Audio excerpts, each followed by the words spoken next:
afternoon if you're in the mid states or in the East Coast, or good evening if you're joining us from across the ocean. My name is Baki Tezcan, and I teach history at the University of California in Davis.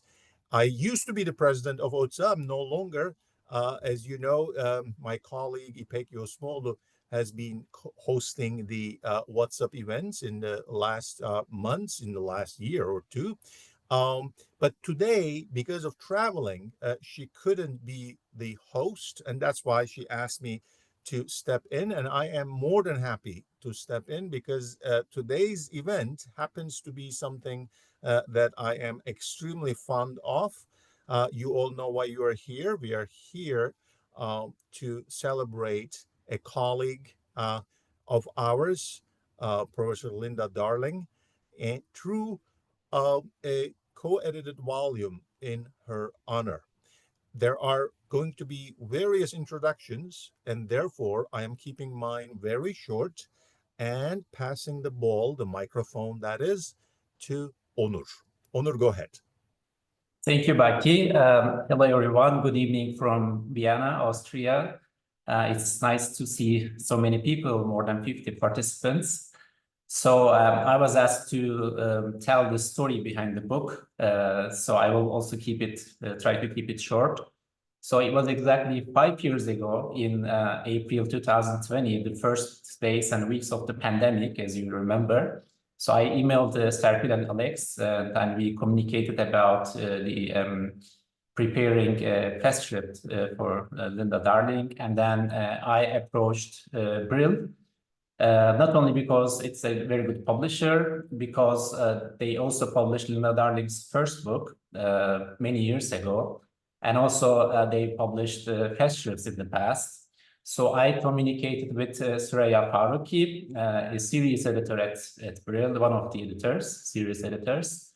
And she advised me to contact Brill editor Franca de Court, and with a preliminary list of authors and table of contents. And then we started to think about a theme for the book. I remember that we talked, for example, the Ottoman Mediterranean, would it be, or Ottoman borderlands, or early modern Ottoman Empire, or something more specific. So we decided to have something broader, and we picked transforming empire, the Ottomans from the Mediterranean to the Indian Ocean as the overarching theme. So it was broad enough to accommodate people with different research interests. And then we made a list of potential contributors from former and current students of Linda Darling, and colleagues and friends and collaborators from the University of Arizona and from around the world. So the next step was to prepare a short call of interest and send it to the people on the list. And so many people we contacted, we asked, agreed to join the project. And it took between 3 and 4 years to collect the chapters, revising them, copy editing and reviewing them. So it took a bit longer than we expected. But at the end, the book came out in September 2024. So it is a part of the Ottoman Empire and its heritage series at Brill. So this series started in 1994, more than 30 years ago, and has 81 excellent books. And Linda Darling's test script is the 80th book of this series.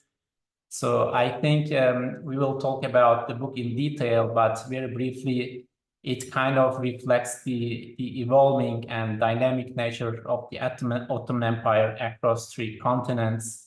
And the book emphasizes the Ottoman Empire's connectedness and interactions of all kinds, cultural, economic, political, religious, and social interactions. And from the beginning, so we asked contributors to focus on the connections, interactions, exchanges, networks, and flows in and around the Ottoman Empire. So at the end, we received 14 contributions, 14 chapters from 15 contributors. So one article is a co-authored article. And so that's the short story behind the book. And I will pass the word to Alex, right? Hey. Sorry, Serpil. Sorry, I'm confused. Okay. That's okay. Hi, everyone. My name is Serpil Atamaz, and I'm an associate professor of history at California State University, Sacramento. I was a student of Linda Darling at the University of Arizona many, many years ago, and I'm one of the co-editors of this book. So I would like to thank all of you for joining us today to celebrate both the publication of this edited volume and Linda's contributions to Ottoman studies. I would also like to thank Ottoman and Turkish Studies Association for giving us this platform so that we could share this tribute with a much wider audience. It's great to see so many people from different parts of the world here today. And I think it's really meaningful to have this like WOT'SAp session in Lina Darling's honor because, as many of you know, she previously served as the president of OTSA. So with this book, as Onur was saying, we wanted to kind of recognize and celebrate Linda's research, but we also wanted to celebrate her influence on other scholars, other people in the field. Accordingly, this book includes contributions from Linda's students, colleagues, and friends who have like very different interests, who have like very different specialties. And if you look at the chapters of the book, you will see that the contributions cover a wide range of topics, actually. I kind of want to like mention some of them.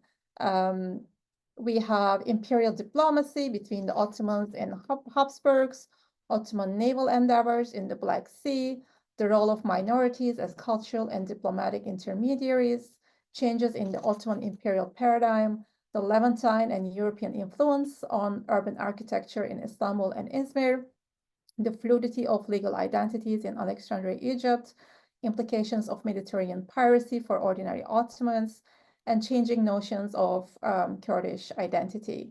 And again, as Onur was saying, even though they cover very different topics, focus on social, cultural, political, economic history of the Ottoman Empire, they kind of all reflect this like evolving dynamic nature of Ottoman state and society. And in the book, we kind of divided these, we grouped these contributions into 3 different sections. And those sections are titled Places, Peoples, and Practices. I'm very happy to see like so many of the contributors here today, and shortly they will discuss their contributions to this volume and they'll get to say a few words about, you know, like Linda's influence on them, hopefully as well. But I just want to kind of like recognize everyone who contributed to this book, even if they're not here. Like some of them couldn't make it because they were traveling or they had like health issues.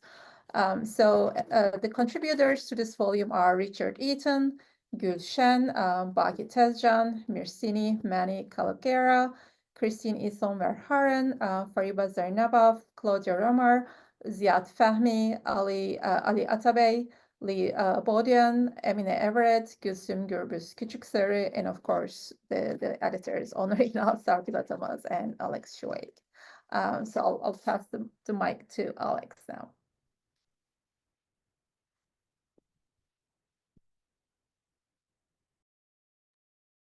Thank you, Serpil. So now that we've discussed the book a little bit, I am going to attempt a quick biographical sketch of Linda Darling. And since the way that we have this set up, Linda is going to talk next. So that's very convenient because any errors I make or any amendments that need to be made, she can address right away. So Linda Darling you were born also in Massachusetts, she her first academic interests were in English literature, in which field she got a bachelor's from the University of Connecticut, followed by a MA and MA from the University of Chicago. And although she, after that, she turned to history, I do believe that that these early academic interests in English can be seen in Linda's assured, clear, and engaging writing style, which is an advantage in academia, no matter what your specialty is. So after her MA, Linda then joined the workforce for long enough to realize that what she wanted was to go back to academia. But all the same, um, even those years did also led to her intellectual development, I believe, as she was mainly employed in that time as a bookkeeper, an experience that she has related to me, helped her in her interests, in her historical interests, which she has described to me as histories of things that you can count, which I believe is sometimes also known as economic history. So once Linda returned to the academic world, she attended the doctoral program at the University of Chicago, initially intending to study the Arab world, but then getting hooked into Ottoman history through her encounters with the scholar who was to be her a scholar who was to be her mentor, Halil İnalcik, very well known in our field. So during her time as a PhD student, Linda was able to do extensive research in Turkey. She also first became involved with and worked for the American Research Institute in Turkey, or ARIT, which her involvement with has continued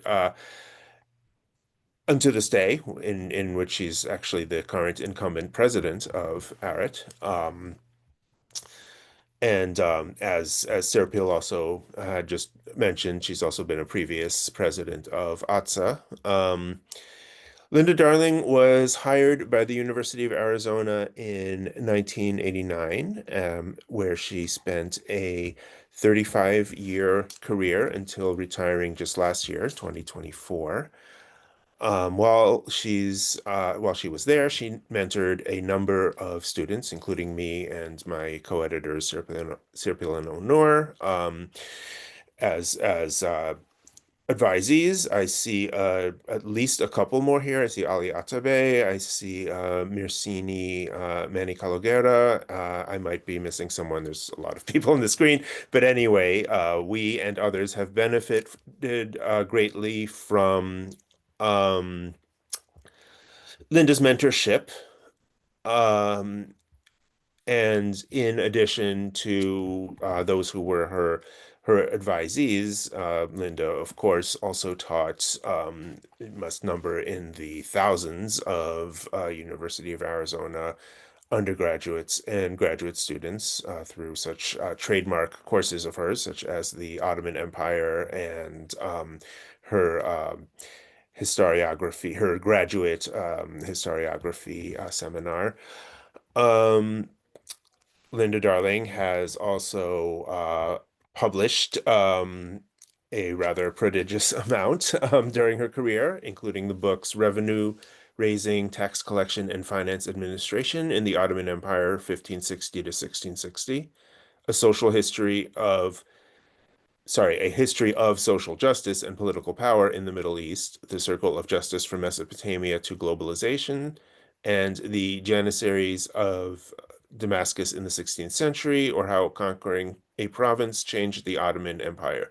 So, in addition to this, there are many, many, many journal articles published in the leading all the leading journals of Ottoman history and Middle Eastern studies.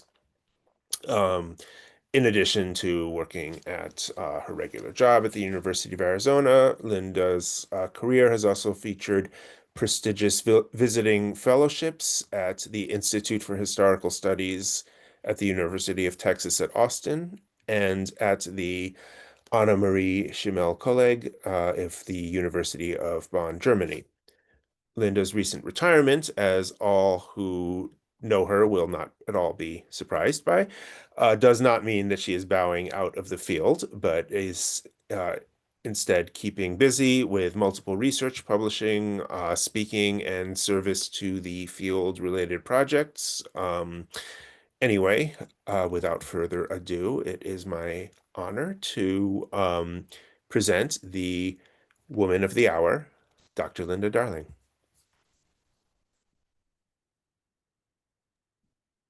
Thank you. Thank you to all my students who invented this thing and all you people who are attending. It's definitely a pleasure. I'm honored and delighted to be the recipient of this beautiful book. I really think it's beautiful. It's edited and authored by my wonderful students and colleagues. I never expected such an honor. As the usual recipients of such books teach at big name schools, and they're usually stars throughout their careers. My advisor, Professor Halil İnal, had 4 festivals, 3 of which were published. The first one he would not allow to be published because he had the idea that if the festivals were published, he would die. It was only given to dead people. So he wouldn't let it be published. Later on, of course, after his death, multiple festivals occurred. He was a student of the early pioneers of modern Ottoman history, Mehmet Fuad Kurpulu and Ömer Lütfi Barkan. He made it his life's work to retrieve the Ottomans from the dustbin of history, where they had been put both by Western and Turkish historians after about World War I. He worked to understand the history of the Ottomans from their own documents and on its own terms. And he wanted to create disciples who would carry on that work after him. And I must admit, I became one. I was no star, though. I saw myself as a plugger, just doing my job, teaching and publishing on schedule. I wanted what I wrote to be useful to those who came after me. And I wanted my teaching, both Ottoman and other, to inspire students to look more deeply, think more critically, and write more clearly. And now look at you all. None of you have followed in my footsteps in terms of the subjects of your research, but for my students at least, you've all gotten deep into your subjects and thought about them in new and original ways. And your students after you will do the same, I'm sure. Chronologically, Amina Everett was the first, writing on late Ottoman education from an entirely new viewpoint, not as a product of Western missionary activity or modernization, but of Ottoman governmental and institutional struggles. More recently, she and Kyle have made a name for themselves writing on public health issues, like her article in the book on alcohol and others on drugs and illnesses. Ziad Fahmy showed the most improvement of anyone in my historiography seminar, and really shone in my course on the Mediterranean as a borderland, which inspired his article in his book. Onur İnal also reflects the influence of the borderland concept in his article, although the article on architecture harks back to his master's work on Galata. But with his PhD, he became a mover and shaker in a new field of environmental history. Serpil Atamaz, on the other hand, was clearly influenced by my course on women in Islamic history in her article on women in marriage, as well as her writing women back into the history of the Second Constitutional Period.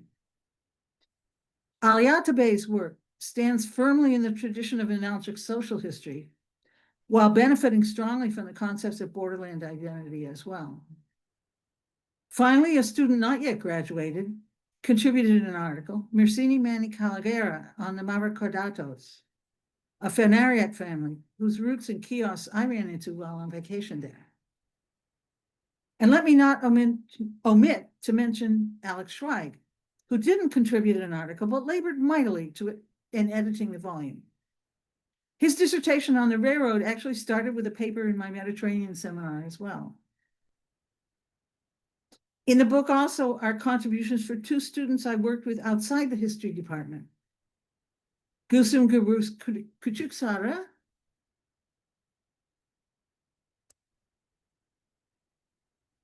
studies at the U of A, writing on Kurdish historiography, and Lee Baudouin from UCLA, writing on the Circle of Justice.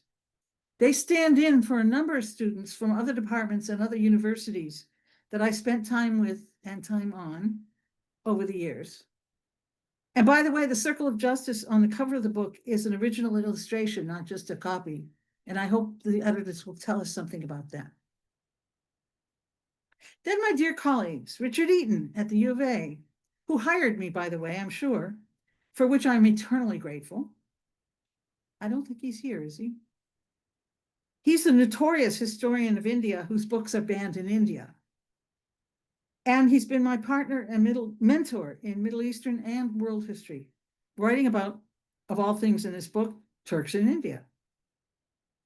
Baki Tezcan, who introduced himself already, former OTSA president, fellow 17th century historian, colleague and explorer of historical black holes. Fariba Zarinabov of UC Riverside, friend since our student days, and now colleague, former student of Halil Bey, a former Arat resident, and mutual supporter through the ups and downs in the pursuit of the real Ottoman history. Christine Eisenverhaaren from Brigham Young University, ditto, ditto, ditto, except that we met a little later. Claudia Romer, University of Vienna. Gosh, Claudia, when did we meet? Conferences over the years, until collegiality became friendship. And most recently, Gu Shen from the universities of Bonn and Heidelberg, with whom collegiality immediately became friendship. Aren't you glad you became an Ottoman historian? Aren't we all glad? We're uncovering hidden histories and bringing them to light. It's cool. When you consider what the field was like when I entered it and what it's like now. Back in 1978, it was possible, in fact, it was required to master the entire field of Ottoman history, all 7 centuries, in several Western European languages plus Turkish. And now, good luck if you can keep up with your own century or two. There were only 3 Ottoman history conferences, Türk Tarih Kurumu every year, SIEPO every 2 years, and İKOSE every 3. Now there are so many you can't attend them all. The number of historians working on the 16th and 17th century Ottoman Empire about 1990 was counted as around 60 worldwide, including Turkey. Ottoman history outside Turkey was really only taught at the graduate level. Now, many more people are aware of the riches of Ottoman history and the significance of the Ottomans in the history of the world. The Ottomans appear as much more than just terrible Turks galloping over the hill, offering Islam with a sword. We still have a lot of work to do before they can take their rightful place in world history, but it's coming, and you all play a role in that. You partake of a heritage that goes back to Köprülü at least, and you go forward to your students and generations after them, inshallah. Education continues. This book that you created is a link in that chain and a testimony to your place in it, not just mine. And you should be very proud of it. I know I am.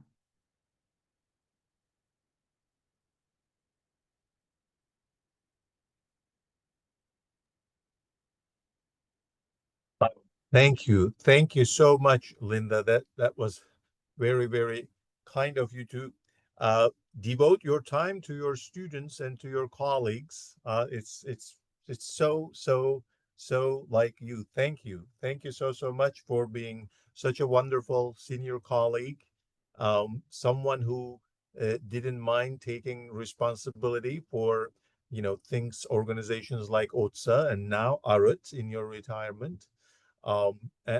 Thank you so much for that amazing book you wrote, which had a big influence on me. As you can see, my footnotes of my, first book. Thank you so much for being there for us for all these years. We thought we would very briefly talk about our contributions. So I will very briefly say a few things about my chapter, and then I will pass the microphone to the co-editors, and then they will briefly talk about their contributions and also their relationships with you. And then we'll open the floor to other contributors to the volume who are actually here. And so therefore, I happen to have something I could share on the screen, maybe. Let me see. Yes. So I'm going to move very fast uh, about my contribution.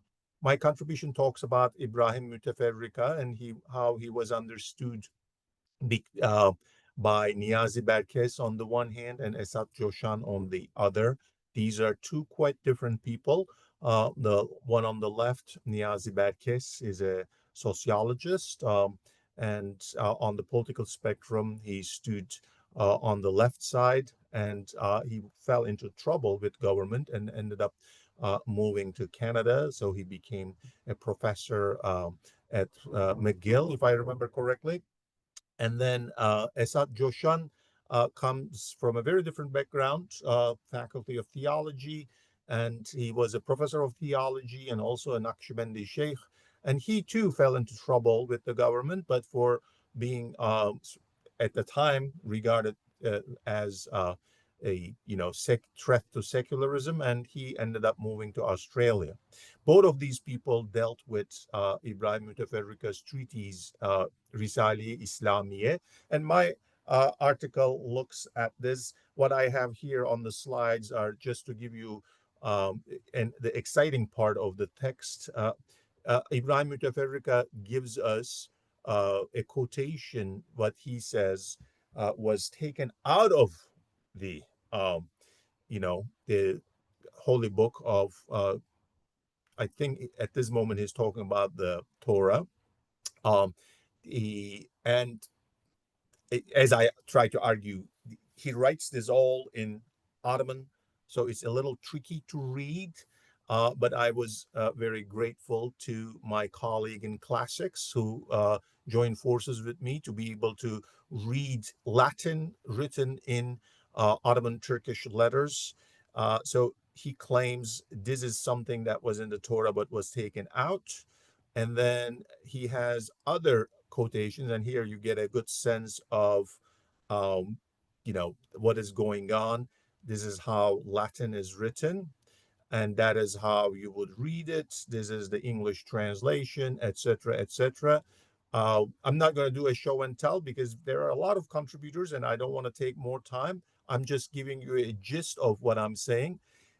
What I'm trying to argue is that Ibrahim Müteferrika came up with these things because he was simply trying to give a boost to the morale of the Ottomans in the aftermath of the Karlovids, and he really wanted to push them to engage with the Russians when this book was written around 1710. And indeed, he's proved to be successful because at the Battle of Prut, the Ottomans did indeed engage the Russians and actually scored a victory at that point in time. But the text was interpreted as a sign of Müteferrika's deep commitment to Islam and his own sort of finding the true path to Islam.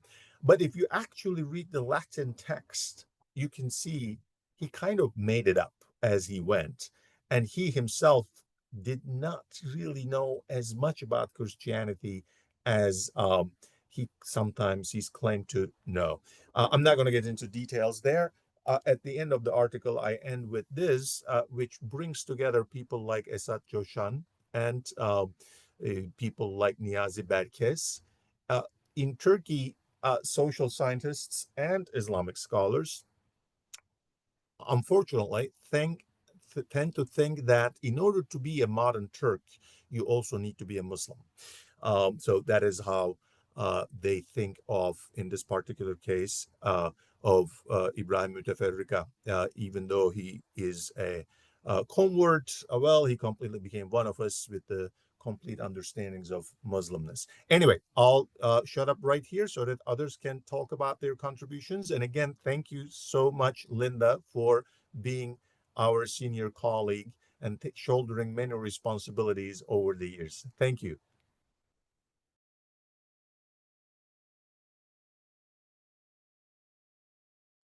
Onur, will you go? Yeah, okay. I will say a few words about Linda. Well, her writing, her teaching, and her mentoring had a big impact, big influence on my research, on myself. And I didn't take any notes, but one thing I remember is also her support and her encouragement. So I stayed in Tucson, Arizona for 4 years. And at the end of 4 years, I didn't have any chapter finished yet. So I moved to Germany. And then I barely finished the chapter when I was in Germany because I had a full-time job, a non-academic job. And I sent my chapter to Linda Darling, and a couple of days or weeks later, and she sent me back with a lot of red remarks. So I was kind of disappointed. And then I remember sending her an email that, okay, I'm not sure if I will be able to finish my PhD. I'm thinking about, quitting my PhD. And then she wrote back, okay, here's my phone number, call me immediately. And I called her, and then at that moment, she kind of encouraged me a lot. She supported me a lot. Okay, take your time. So you're a good student, you're a good scholar, researcher, you're gonna finish. And then she kind of pushed me. And at the end, I don't know how much time it took, a couple of months or maybe a year. So I was able to finish my chapters, my dissertation. So this is one thing I would add. So her support and her encouragement. And very briefly about my contribution. So in the book, I have a chapter about the Levantine architecture in Izmir, the Levantine heritage. And the material is it's based on my master's thesis. I finished at Koç University many years ago, almost 20 years ago. And I kind of revisited the material, and I used the borderland lens, the borderland paradigm. So because I took a borderland class with Linda Darling, so kind of I interpreted the Levantine architectural heritage in Izmir from the perspective of borderland paradigm. And in the chapter, so I look at the Levantine architecture in Izmir, and then I argue that how that architecture helped to sustain and create a distinct Levantine identity in the city. So this is it's a kind of a short article, but that's my contribution to the book. So I'll pass the word to Serpil. Do you want to pick? Okay. Sure. So my contribution to this edited volume is based on a chapter of my dissertation I wrote under Linda's guidance at the University of Arizona. And I remember Linda reading my drafts very, very carefully, writing a lot of comments on them in red pen, and editing my writing to the point of correcting even the smallest punctuation mistakes in my footnotes. And you can imagine like how much I appreciated that because I was struggling in that area. I was a shy and somewhat like insecure student in my first year at the University of Arizona in the program, and Linda always made me feel welcomed and at ease both inside and outside the classroom. I enjoyed going to her office hours just to like chat with her, even though I was also kind of like intimidated at first, even though she's not intimidating at all. She definitely helped me gain confidence as a scholar. She made me a better writer, a more meticulous researcher. So I will always be indebted to her for her like kindness, patience, and support, as much as for her like guidance and insightful critiques. Going back to my contribution, I'll be very brief. It's titled Real Transformation Starts in the Family, the Public Discourse on Marriage in Late Ottoman Turkey. In this chapter, I explore the public discourse on marriage and its implications in the late Ottoman Empire, and I do that by emphasizing women's voices. Examining the Ottoman Turkish press, I demonstrate how urban Muslim women in early 20th century Turkey publicly tackled very sensitive topics, criticized highly revered religious practices, and even went against the traditional gender norms in society, so that they could create like a more egalitarian life. Through specific examples, I discuss how women also used the revolutionary environment during the constitutional period to justify their demands for changes in marital life, and how they use these changes or these demands for changes to act as a stepping stone for even broader changes when it comes to women's education, women's employment, and improvements in their legal status. I also connect these women's writings to those of their counterparts in other parts of the Middle East, like Egypt and Iran, to show how marriage and family reforms were seen as central to modernization efforts in the Middle East in general. Alex?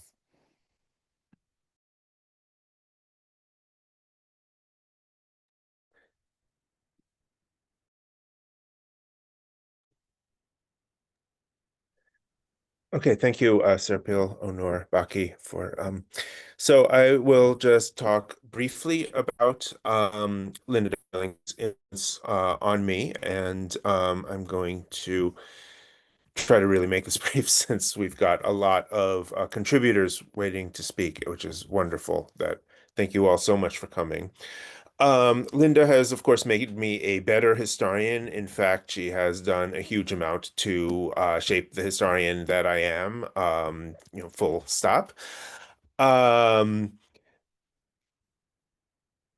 course, from the beginning, even before I was her student as a PhD student in history, but when I was an MA student in the what was then the Near Eastern Studies department in also at the University of Arizona, she always showed interest in my ideas, and I found that to be incredibly validating that a scholar of her level was so interested in what I had to say. I mean, this does not.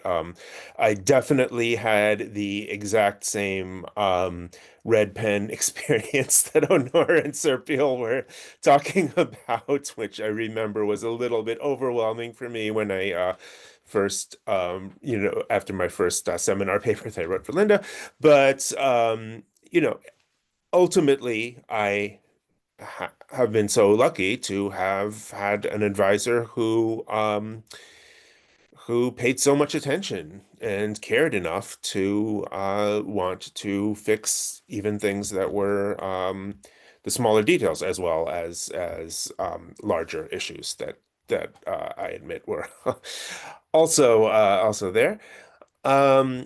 So I had a few things that I was going to say, but I think that in the interest of time, I would like to say that in addition to influencing me in many positive ways, that for me, at least, the most inspirational thing to me about Linda is that I see her as someone who has very much made her own way in academia to get where she is today. That there are some people in in our profession who come to academia as like a second nature or maybe even a first nature. People often there can be people who are born and raised in an academic environment, as the case with people with academic parents, especially if they are in the same or closely related field. Some people's way is some people are from perhaps more privileged financial backgrounds, and so this contributes to their overall confidence in life, including if they want to go into academia. Other people that I've noticed don't have these things, but for whatever reasons, they have minds that possess some kind of in some kind of way, like just really grasp academia very relatively easily. And then there's other people who work at it and can accomplish great things, such as Linda Darling. And as somebody who, like Linda, had a gap in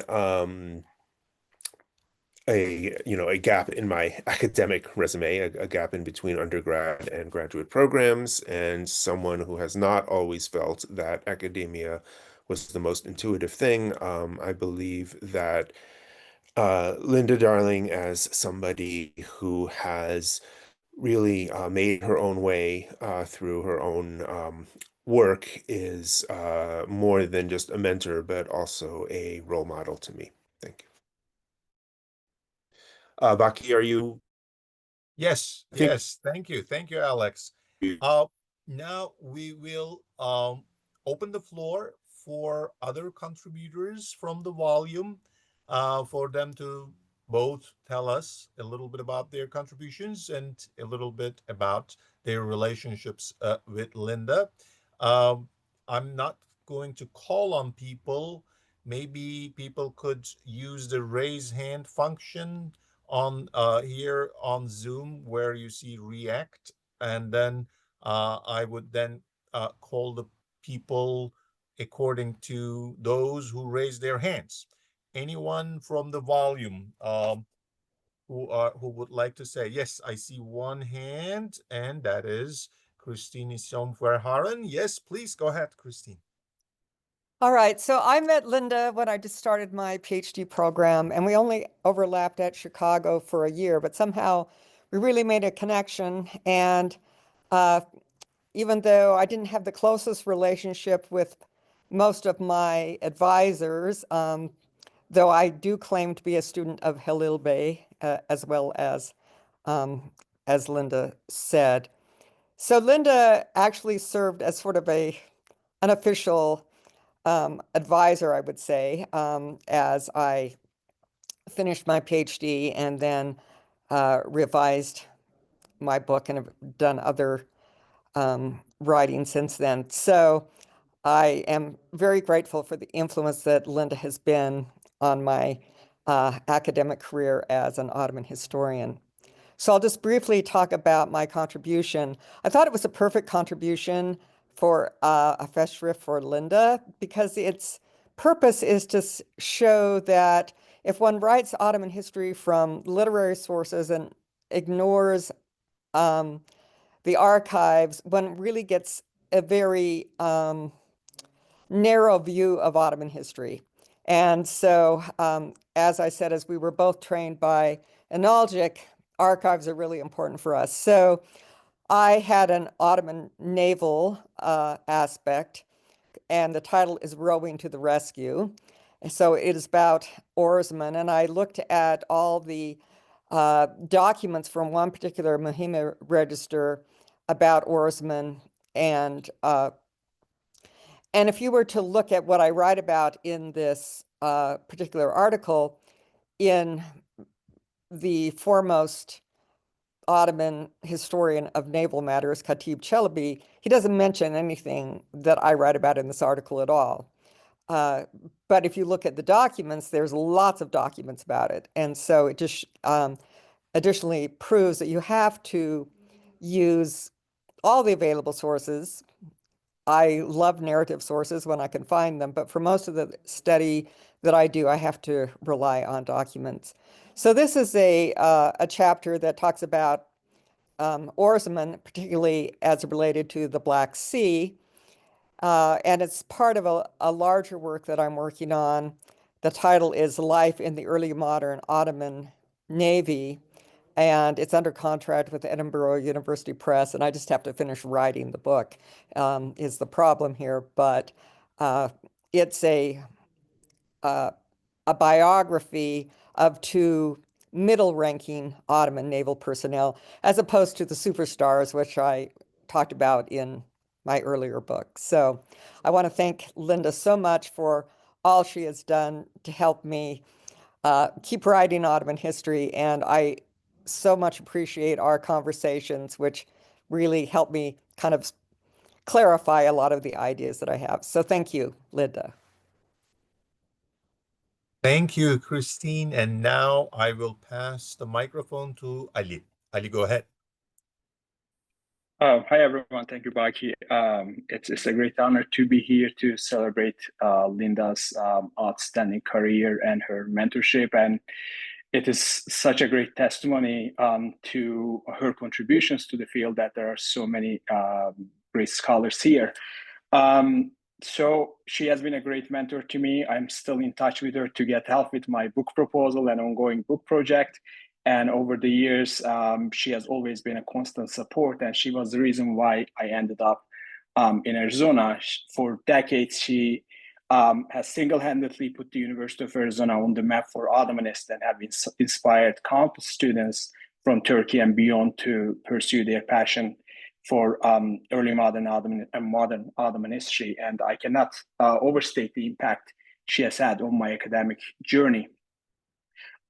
She is one of the academic giants for me, and it was a huge deal for me that I became one of her students, and it's an honor that I now call her a mentor, colleague, and friend. So the contribution that I had for this volume, it is something that originated in Linda's Mediterranean Borderlands class that I took in my first year as a PhD student at the University of Arizona. She had a lot of comments on my paper too. I don't remember her red pen. I think by the time I was there, she had switched to a black pen. Of course, the comments were as detailed and as critical, yet helpful. So the contribution concerns redemption of Ottoman captives from different parts of the early modern Mediterranean, and it focuses on social and communal aspects of Mediterranean captivity, its implications for families, wives, brothers, mothers, and how basically Ottoman community provided support for captives in the absence of systematic redemption institutions in the Ottoman Empire. I provide examples mainly from court records from 17th century Galata and Istanbul, and it is also something, it's part of my second book project that will focus mainly on captives, but former captives rather than current captives. And I'm also providing this as a goal and to indicate that as Ottomanists, we don't have captivity narratives similar to European captivity narratives, we can only get the information from so many different sources. The information about captives is dispersed in court records, muhimmes, shikayets, chronicles, literary sources, fatwas. It's not an easy job, but it's also a fascinating thing. And again, the project goes back to Linda's class, and I cannot thank her enough for many things that she has done me and for the field as a whole. Thank you. Thank you so much, Ali. Claudia Roma raised her hand, but before her, Gülşen will speak just a little bit, and then Claudia will be after her. Gül, please go ahead. Okay, thank you for having me. And greetings from Germany, Linda. When I see here, I feel so I miss you very much.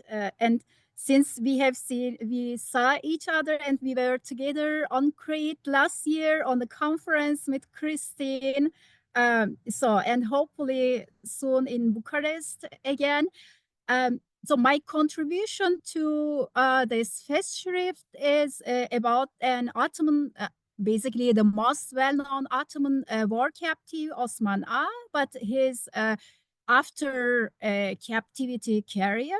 And this is a topic that I didn't share with Linda, but we had, so I was privileged to share and discuss with her several years, and especially during a year during her fellowship in Germany, as we were at the same office and together almost every day, even weekends sometimes.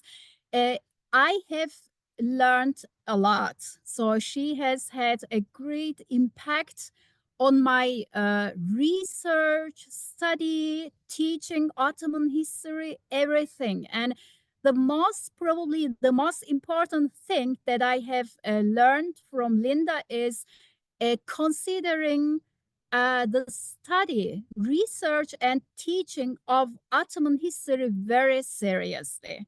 So it has have a great impact on me, and thank you so much for everything. Thank you. Thank you, Gül. Claudia, please go ahead. Yes, well, I'm so happy to be here, and I was trying to figure out when we actually met. As you said, it must have been ages, and probably it must be at least 30, 35 years or something like that. I can't really remember the first moment, but we've seen each other at conferences, and we made great friends, especially when you were here at Red, where I'm sitting now, and also in Vienna. And I remember one time when Bill and you were in Vienna, and we had a great time together. So this was really wonderful. And also I remember that the first book of yours I read was this wonderful book on accounting methods. I was greatly impressed by that, and I also used it for my own research. So in your Festschrift, I wrote about the Ferman of Selim II of 1567, which allows the Grand Vizier, Sokolo Mehmet Pasha, to take a certain amount of water out of the Istanbul water system, the Kırkçeşme system, a daily amount of water for one of his palaces. And so I first talk about the water supply system of Istanbul, and then I was trying to find out which of the palaces of Sokolo Mehmet Pasha were meant by this Ferman. And then in the third part, of course, I published the Ferman and translated it and gave a transcription. But I also discussed the stylistic elements it contains, because it's partly a kind of, well, it's mostly a kind of Inşa style, Divan Nesri, as we call it now. And all the metaphors and all the formulas come from the concept of water. So that's also why I gave the title as Streams of Sultanic Grace for the Grand Vizier. Yes, well, and just as Gül said, I hope to see you in Bucharest in a few weeks' time. And I hope we'll have some fun together as well. And thank you so much for being such a great company. Yeah. Thank you. Thank you so much, Claudia. And now let me pass the microphone to Mirsini, who is also among the audience members here. Please go ahead, Mirsini. Hi, everybody. Thank you so much, Baki Hoca.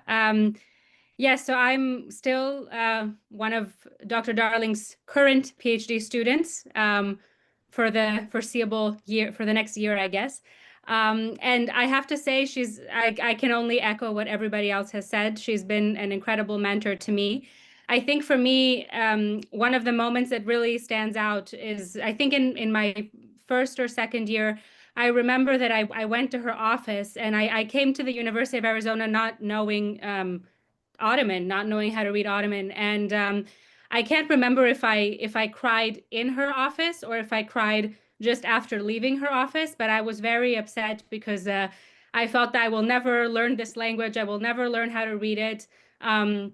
And at the time, we didn't have somebody at the University of Arizona that was teaching Ottoman, and that kind of leads to, I think, one of the areas in which she's excelled as a mentor most recently is that she took kind of the initiative and in her own time, without so much kind of institutional support, made a class, and she taught initially 4 of us, but then later, I think 7, 8, 9 of us how to read Ottoman. And that I will never forget that, because I think it really speaks to the kind of mentor that she is, that she was so willing to give her time and her effort to her students to really help us progress. My contribution to this volume is also a result of a paper I wrote in her Mediterranean as a borderland class. And in that class, she really also shaped kind of the way that I think as a historian. She really, I remember, pushed us to think really creatively in terms of the way that we approach our topics and the way that we, pick kind of our areas of interest. But she always, had this very strong emphasis on having the evidence, on going back to the sources. And that's really shaped kind of the way that I approach history, really.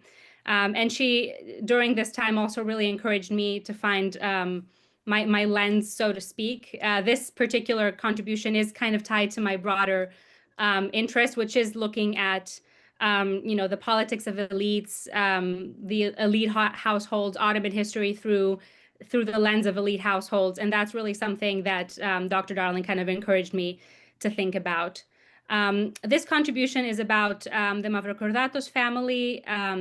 They are basically the first family that kind of elevated the Phanariots to their political importance.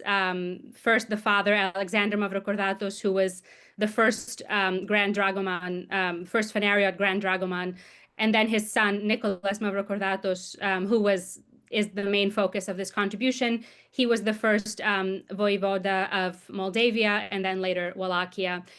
So the paper is really kind of looking at them as a border elite, sort of different from other types of border elites. They were a centrally appointed border elite, kind of appointed by the Ottoman authorities to integrate Moldavia and Wallachia kind of into the imperial fold, so to speak. So it's really looking at their role, how they accomplished this, but also how they manipulated and adapted their own identities in doing so.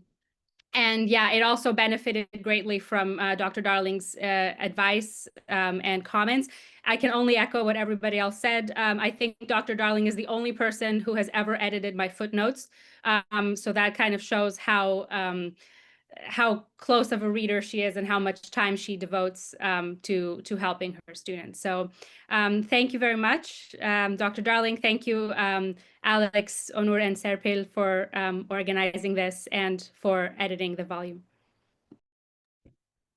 Thank you, Mirsini. I think all of the contributors who happen to be in the Zoom audience have now spoken, and I'm going to pass the microphone to my predecessor in presiding over OTSA, the past president of when I was president. So she's now past president, Amy. Amy, please go ahead. Okay. Good afternoon, good morning, good evening to all of you. Baki, can you hear me okay? Okay. Yes. So thank you for just having a few minutes to acknowledge Linda. I have no clear memory of when we first met. I don't think it was at Arrett because I didn't really stay there very much, but it does seem like I've known you or known of you for my entire career. Like many people, I remember clearly reading your first book and being in awe at how methodically you set out to undermine one of the major theses in our field, and you were a lead batter on that project. And I think you also showed us how it could be done, but also how it needed to be done. So I have always been truly awed by that book, and I don't think that that you've ever sort of fallen short of the bar that high bar that you set with it. But what I want to say is this, is that despite your absent ambition to be a star, I do think that you are one. You have been one for all of us in many, many ways. You are a master scholar. You have been an exemplary colleague, as you continue to be, clearly, from listening to your students. You've been an innovator in methods and conceptualization of topics. And to say that you have continued in Inalcik's footsteps is not at all to suggest that you stand in his shadow. You've developed your own unique style of leadership with seemingly ceaseless and bottomless generosity towards all of us, for which I believe we are truly grateful. You lead with compassion, you lead by example, and I look forward, I hope, to many more years of friendship, to collegiality, and to following in your example. Thank you. Thank you. Thank you, Amy. Thank you. Now, there is a note from Bam Fortner. He says, congratulations, Linda. You can see it, I think, on the chat. It was a pleasure to attend this session and to have been your colleague at Arizona. Hope to see you soon. I have to sign off. Well, I guess he had to go to a meeting at this hour. Now, I'm going to pass the microphone back to Linda, who just wrote to me. She wanted to say a few things. Please, Linda, go ahead. Thanks, Baki. I wanted to say to Amy that I think we met when you were on the language program at WOT'SAp, because I had been on it the previous year. And so I came back to meet the people who were on it the following year. And it was you and your whole cohort. And so I've been friends with you and with a lot of the other people in that cohort ever since then. Claudia, I don't know when we met, but I do remember a meeting of ECOSET where we were electing officers and Suraya stood up and said, we need more women. She was the only one, of course. And you and I were elected to something or other. Yes, could be. I don't remember what, but I do remember that elected. moment, but Yeah. I didn't know it was the first one. Yeah, I don't think it was the first one, but it's the first one I remember. And to everybody else, thank you so much for these wonderfully kind comments. Somebody said, you know, I've struggled all my life to make an impact, and it's really gratifying to know that I succeeded. Thank you from the bottom of my heart. Thank you, Linda. Thank you for being a leader in our field for so long, and for also, as I say, taking the leadership roles too, because they take a lot of time. Now that I have served as OTSA president, I have a sense of what is involved. Thank you. Thank you so, so much. Usually we try to keep these meetings to an hour now, and we are right about our hour and 6 minutes. So unless anyone else would like to add anything, I'm going to say we will close it here. And I don't see any hands. Let me also just read here, because people who will watch this on video later won't have access to chat. Christian Atanaso just wrote, congratulations to Professor Darling and to all the contributors on a wonderful book. I look forward to buying a copy and reading it with great interest. Warm greetings from Bulgaria. And here is the book again. I did want somebody to say something about the cover image. Oh, please, you go ahead and tell us. I don't know. I'm asking. think Oh, Onur Onur, did should you do have that. the contact with the person? I think Onur should do that. Yeah, Yeah, I can say a few words. So we were looking for an image, for a cover image, but we didn't want it to be any image. So it was just a coincidence. I noted here from the illustrator and PhD student in Islamic studies. Her name is Hediye Sümeyra Korkmaz. We want to thank you again here. So for her contribution, we asked her if we could use the image as a book cover, and she allowed us to use the image. So it's here. And we wanted an image that is connected to Linda Darling and her scholarship. And this is the Circle of Justice. It's perfect. Yeah, Circle of Justice, and the illustrator's own interpretation, kind of. So she interpreted in a new way. So, and we used the image, yeah, as a book cover. Thank you. I was really curious about that. Because I couldn't figure out, it looked sort of Moroccan, it looked sort of Persian.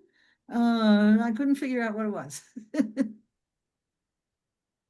Thank you. Thank you for all, especially for the co-editors of the volume, Serpil Atamaz, Onur İnal, and Alexander Schweig, for bringing the volume to real life, which takes a lot of work. As someone who co-edited Fester volumes, I know very much.